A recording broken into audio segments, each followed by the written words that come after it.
오는 7월 자치경찰 시행을 앞두고 광주시 자치경찰위원회가 출범했습니다. 각 지역의 상황에 맞게 치안을 유지하는 경찰의 지방자치화가 이루어지는 건데요. 자치경찰에 대한 기대와 함께 우려의 목소리도 나오고 있습니다. 보도에 송정근 기자입니다.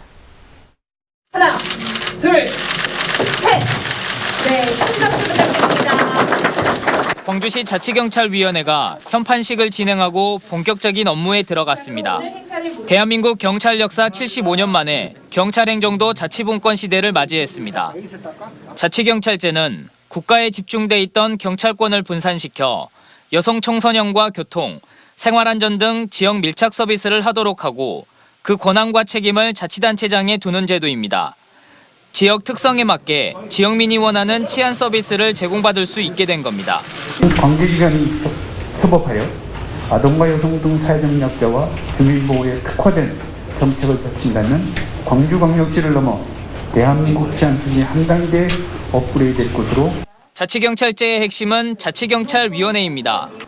위원회는 우선 시도경찰청장을 지휘 감독하고 경찰의 주요 정책을 심의 의결하는 등 독립적으로 업무를 수행합니다.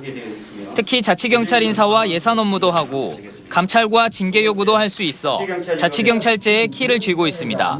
시민들한테 한 걸음 더 다가서는, 그리고 시민들한테 친근하게 시민 위주의 어떤 경찰 행정이 이루어지도록 최선을 다할 생각입니다.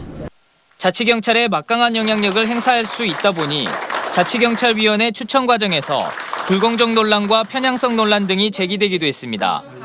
또 국가경찰과 자치경찰이 중복되는 임무가 많아 업무 분장에 있어 논란이 제기될 가능성이 있고, 특히 자치경찰의 대부분의 업무를 수행하는 지구대와 파출소 직원은 자치경찰위원회가 아닌 시도경찰청장이 인사권을 가지고 있어 향후 혼란이 예상되고 있습니다. 그래서 이 법 자체가 아주 지금 애매하게 지금 시행되고 있어서 그런 이제 전문성 관련된 논란이 있을 수 있다는 이야기죠. 좀 어려운 이야기입니다, 이 이야기가. 기대와 우려가 공존하고 있는 자치경찰제. 결국 얼마나 지역민을 위한 경찰로 거듭나냐가 제도 성공의 성패를 가늠할 수 있을 것으로 보입니다. MBC 뉴스 송정근입니다.